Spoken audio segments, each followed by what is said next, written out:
Bagaimana jika seseorang yang sudah meninggal 17 tahun lalu tiba-tiba pulang ke rumahnya sendiri? Lebih aneh lagi, orang itu mengenal namamu.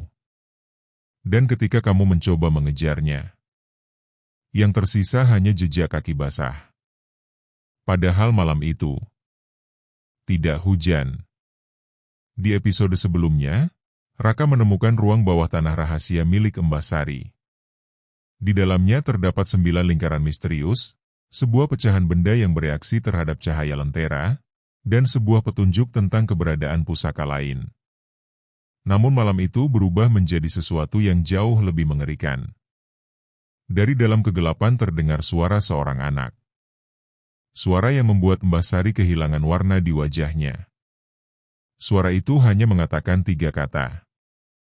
Mbah Sari, aku pulang. Siapakah anak itu? Mengapa Mbah Sari menangis? Dan mengapa jejak kakinya berhenti tepat di depan Raka? Sebelum kita melanjutkan perjalanan malam ini, mari kita berdoa sejenak. Semoga siapapun yang sedang membaca atau mendengarkan kisah ini diberikan kesehatan, keselamatan, ketenangan hati, dan kelancaran dalam setiap urusan. Semoga keluarga kita selalu berada dalam perlindungan Tuhan Yang Maha Esa. Semoga rezeki yang sedang kita cari dipermudah jalannya. Dan bagi siapapun yang sedang menghadapi masalah yang belum menemukan jalan keluar, semoga segera diberikan jalan terbaik. Amin. Sekarang, tarik napas perlahan. Lupakan sejenak keramaian dunia. Dan mari kita kembali ke sebuah desa kecil, tempat sebuah rahasia lama baru saja pulang. Ruang bawah tanah itu mendadak sunyi. Terlalu sunyi. Raka berdiri membeku. Di hadapannya terdapat beberapa jejak kaki basah.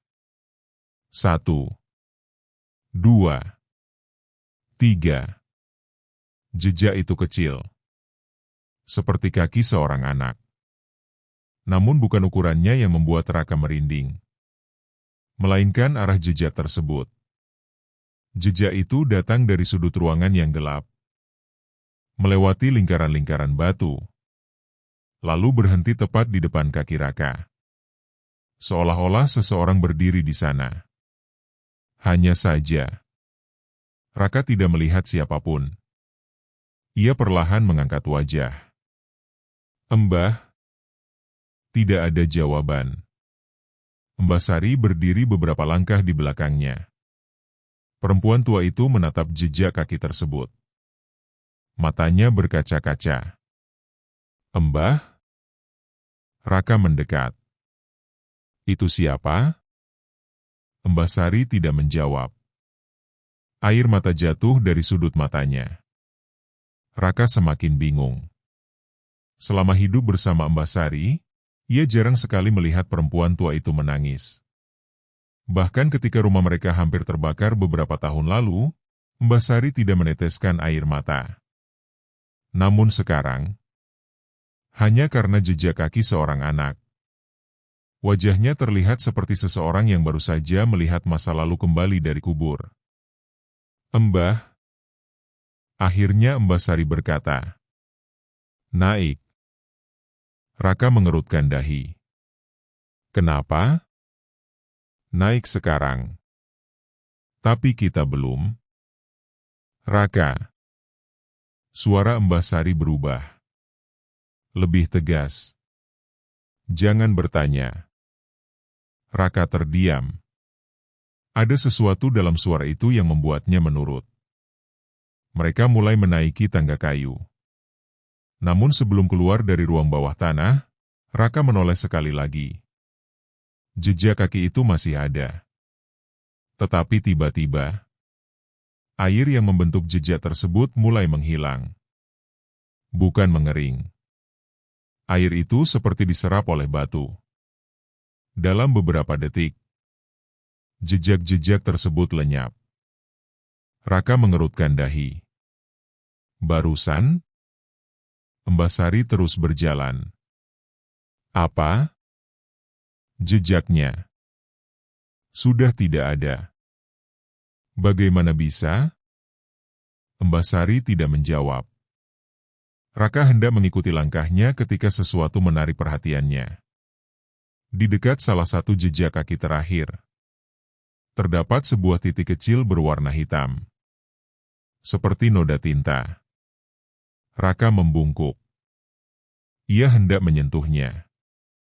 Namun, brak! Pintu ruang bawah tanah tertutup sendiri. Raka terlonjak. Embasari segera menarik lemari kayu besar untuk menutupi pintu tersebut. Kemudian ia menatap Raka. Jangan pernah membuka pintu itu sendirian.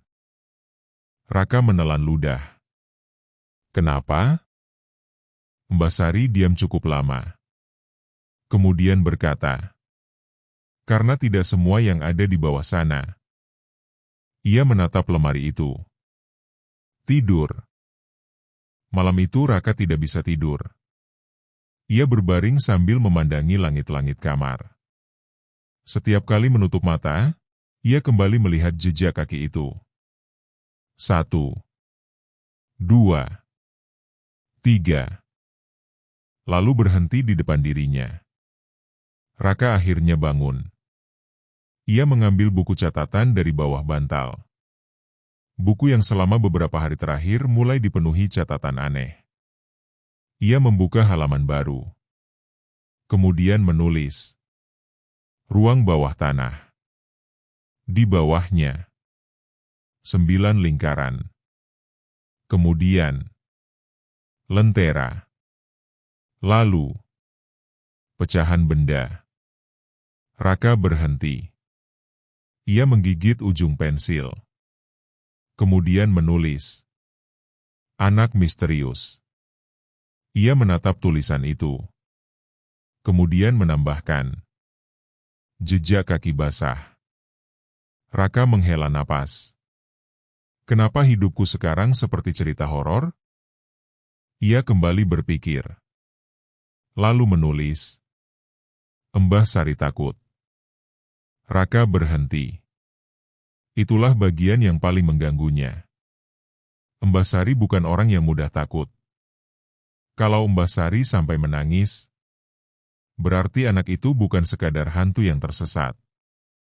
Ada sesuatu yang lebih dalam. Raka baru saja hendak menutup buku ketika. Tok! Ia membeku.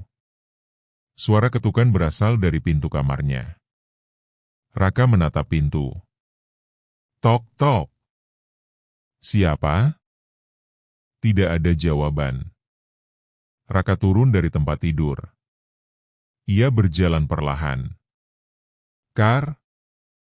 Tidak ada jawaban. Raka membuka pintu. Koridor kosong. Lampu minyak di ujung lorong bergoyang terkena angin.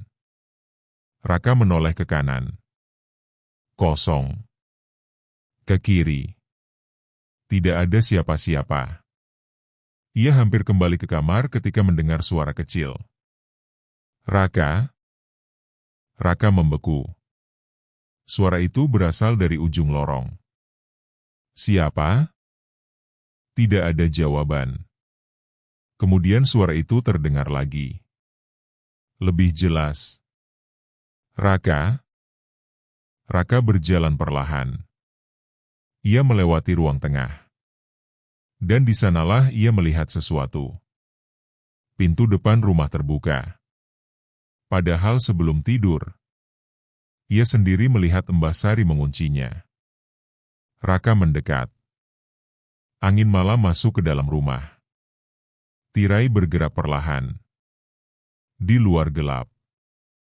Namun di tanah depan rumah, terdapat sesuatu. Jejak kaki. Basah. Kecil. 1, 2, 3.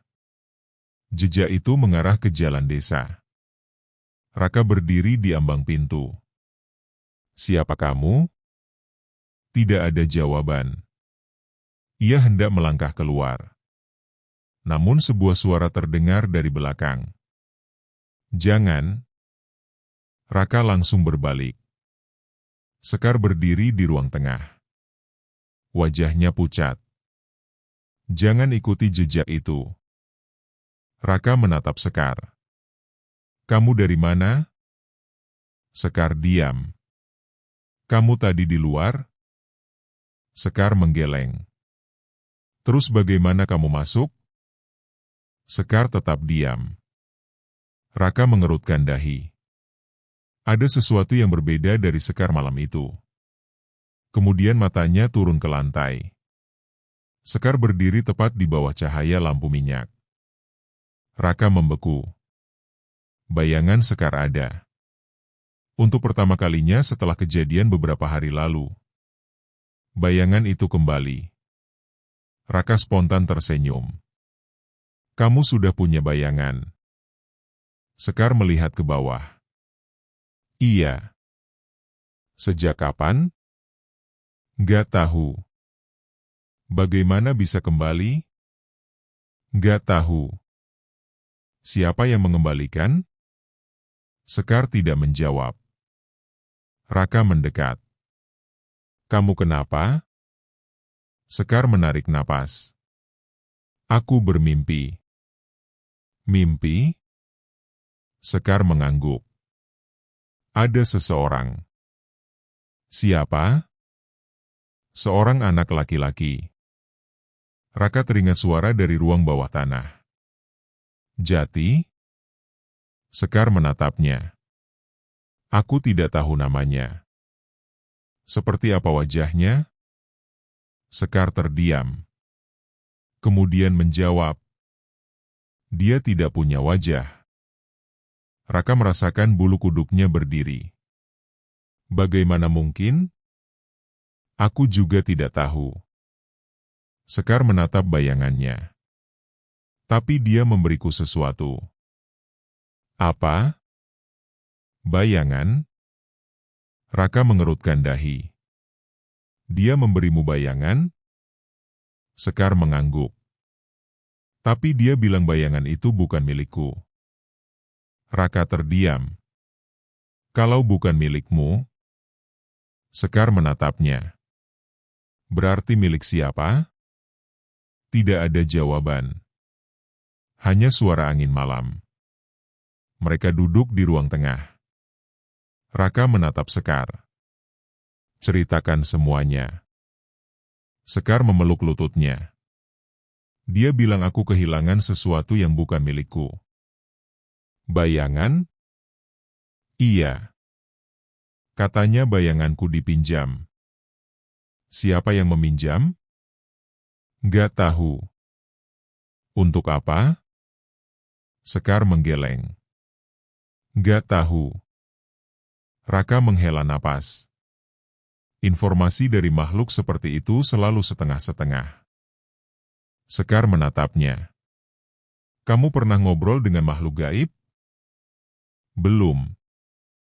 Terus kenapa sok tahu? Raka berpikir sebentar. Perasaan. Sekar memutar mata. Kamu makin mirip Mbah Sari. Raka hampir tertawa. Namun wajah Sekar tiba-tiba berubah serius. Ada satu hal lagi. Apa? Dia menyebut namamu. Raka langsung diam. Namaku? Sekar mengangguk. Lalu dia bilang. Sekar menatap tepat ke mata Raka. Jangan biarkan Raka membuka pintu yang ketiga. Raka mengerutkan dahi. Pintu ketiga? Sekar mengangguk. Mungkin pintu ruang bawah tanah. Bukan? Kenapa? Karena aku bertanya. Terus? Sekar menelan ludah. Dia bilang, pintu ketiga bukan berada di rumahmu. Raka terdiam. Kalau begitu di mana? Sekar menggeleng. Dia tidak bilang. Raka menatap pintu depan. Di luar. Jejak kaki kecil itu masih terlihat. Basah. Diam. Menunggu. Kalau kalian sudah punya teori tentang siapa anak tanpa wajah itu, simpan baik-baik. Boleh juga tuliskan teori kalian di komentar. Karena beberapa petunjuk yang terlihat kecil di episode ini akan kembali muncul ketika Raka menemukan pusaka-pusaka lainnya. Dan jangan lupa like dan subscribe untuk mengikuti perjalanan jagat rahasia, Legenda 9 Pusaka.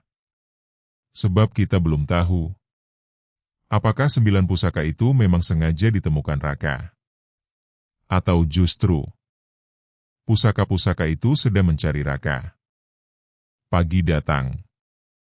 Desa kembali seperti biasa. Suara ayam. Suara pedagang sayur.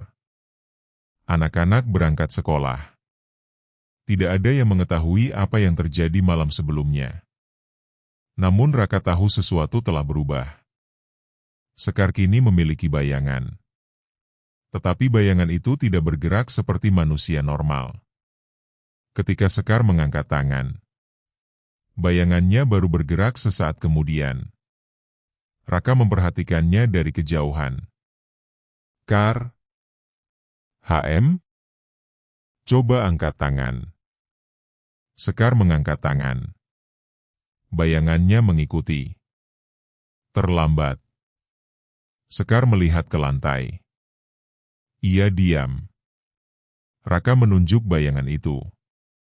Bayangan Sekar baru saja menurunkan tangan. Padahal tangan Sekar masih berada di udara. Sekar perlahan menatap Raka. Rak. Iya? Itu bukan bayanganku. Raka tidak menjawab. Sekar menelan ludah. Kalau bukan? Ia melihat ke tanah. Bayangan siapa? Sementara itu, jauh dari desa, di tengah hutan yang jarang didatangi manusia, seorang lelaki berjalan membawa gerobak tua. Tidak ada seorang pun yang tahu siapa dirinya. Orang-orang di desa hanya mengenalnya sebagai lelaki tua yang kadang muncul menjelang malam. Namun malam itu, ia berhenti di tengah hutan. Ia membuka kain putih yang menutupi gerobaknya. Di dalamnya terdapat beberapa benda.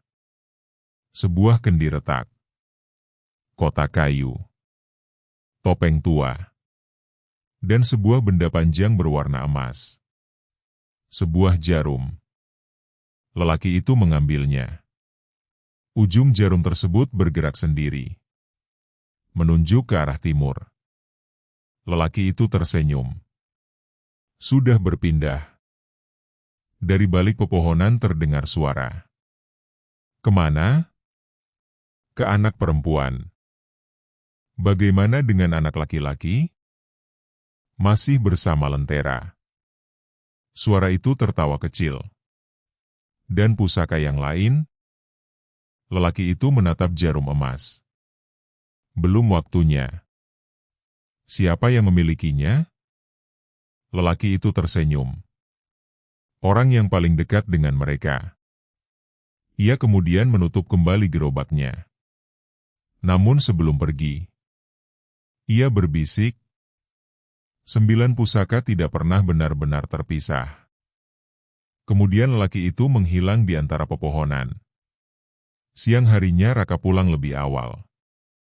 Mbah Sari sedang berada di dapur. Mbah. HM? Aku mau tanya. Tanya saja. Raka duduk. Anak Mbah. Pisau di tangan Mbah Sari berhenti. Yang meninggal 17 tahun lalu. Hening. Siapa namanya? Mbah Sari menatap meja. Lama sekali. Kemudian berkata, Jati. Raka mengerutkan dahi. Jati? Iya. Umurnya? 13. Raka terdiam. 13. Sama seperti dirinya. Meninggal bagaimana? Kecelakaan. Di mana? Mbah Sari tidak menjawab. Embah, di tempat yang tidak boleh kamu datangi. Raka menatapnya. Rumah tua? Pisau Mbah Sari berhenti. Raka tahu jawabannya. Di sana?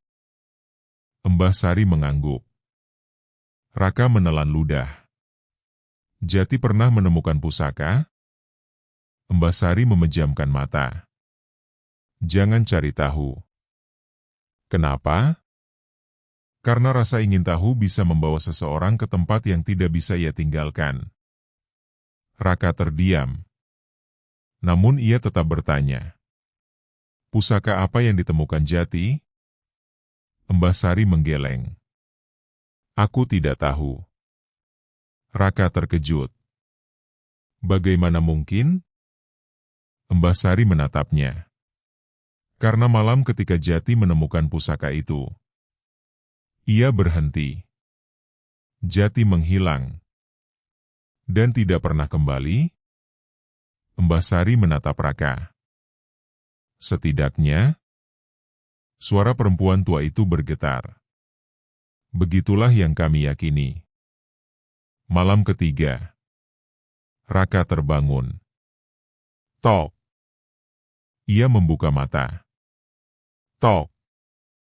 Suara itu datang dari bawah. Bukan pintu. Bukan jendela. Dari lantai. Raka duduk. Tok. Ia turun dari tempat tidur. Menempelkan telinga ke lantai. Kemudian suara itu terdengar lagi. Tok. Tok. Tok. Raka mundur. Lalu sebuah suara berbisik. Raka. Raka membeku. Lantai kayu di bawahnya tiba-tiba bergerak. Sebuah garis hitam muncul. Membentuk lingkaran. Raka menatapnya. Lingkaran itu semakin lebar. Dan perlahan terbuka. Namun di bawahnya bukan tanah. Bukan ruang bawah tanah. Melainkan air. Air hitam. Dalam. Tidak bergerak. Raka melihat pantulan dirinya di permukaan air. Tetapi ada sesuatu yang salah. Pantulan itu tersenyum. Padahal Raka tidak tersenyum. Kemudian pantulan tersebut berkata, "Kau mencari pusaka yang salah." Raka mundur. Apa? Pantulan itu menunjuk ke belakangnya. Raka perlahan menoleh. Seorang anak laki-laki berdiri di sana. Wajahnya tidak terlihat. Di tangannya terdapat sebuah lentera. Namun lentera itu tidak menyala. Anak tersebut mengangkat tangannya. Menunjuk dada Raka. Karena pusaka yang kau cari. Suara itu terdengar semakin dekat. Sudah ada di dalam dirimu. Raka terbangun. Ia duduk di atas tempat tidur. Napasnya memburu. Keringat membasahi wajahnya. Mimpi. Hanya mimpi. Raka mencoba menenangkan diri. Namun kemudian, ia merasakan sesuatu di dadanya. Sesuatu yang keras. Ia memasukkan tangannya ke balik baju. Tidak ada benda.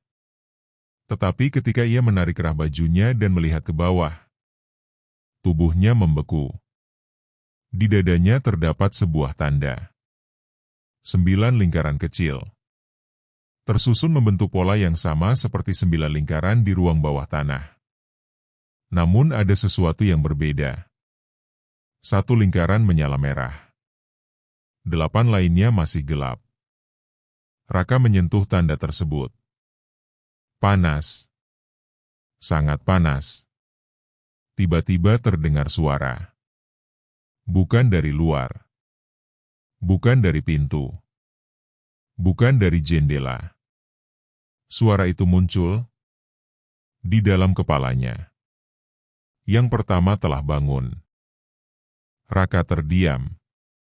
Kemudian suara itu berbisik lagi. Jangan cari yang kedua. Raka menahan napas. Kenapa? Tidak ada jawaban. Hanya satu kalimat terakhir. Karena yang kedua sedang mencarimu. Raka berlari keluar kamar. Lorong rumah gelap. Mbah. Tidak ada jawaban. Mbah Sari. Ia berlari menuju kamar Mbah Sari. Pintu terbuka. Kosong. Tempat tidur berantakan. Raka merasakan jantungnya berdegup semakin cepat. Mbah? Kemudian terdengar suara dari ruang tengah. Langkah kaki. Perlahan. 1 langkah. 2 langkah. 3. Raka berdiri di ujung lorong. Seseorang muncul dari kegelapan. Seorang anak laki-laki. Tubuhnya basah. Bajunya seperti pakaian anak desa dari bertahun-tahun lalu. Air menetes dari rambutnya. Raka tidak mampu bergerak. Anak itu berhenti. Menatap Raka. Wajahnya pucat. Namun wajah itu, Raka mengenalinya dari foto lama yang pernah ia lihat di kamar Mbah Sari. Jati. Anak yang meninggal 17 tahun lalu. Jati tersenyum. Raka? Suara itu sama. Suara yang ia dengar di ruang bawah tanah. Raka mundur 1 langkah. Jati? Anak itu mengangguk. Kemudian berkata, "Aku pulang." Raka menelan ludah. Kenapa? Jati tidak menjawab. Ia hanya menunjuk ke dada Raka.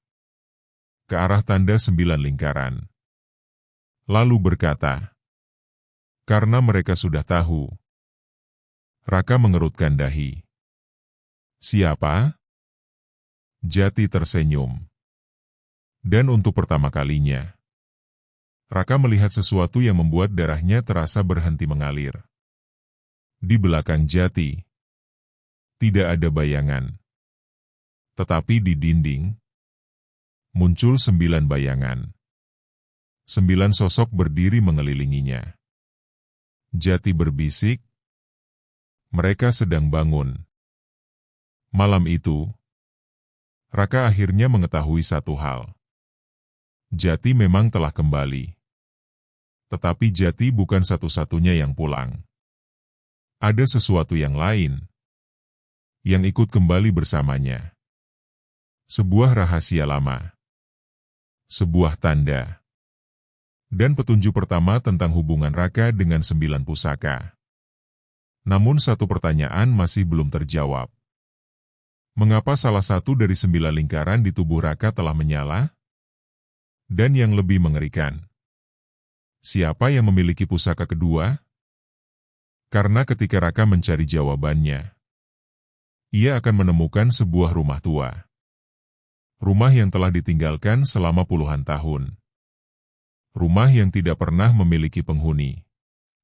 Tetapi setiap malam, lampunya selalu menyala.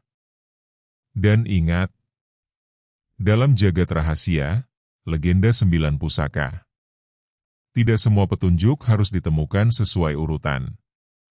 Karena terkadang, pusaka yang pertama kali muncul bukanlah pusaka pertama.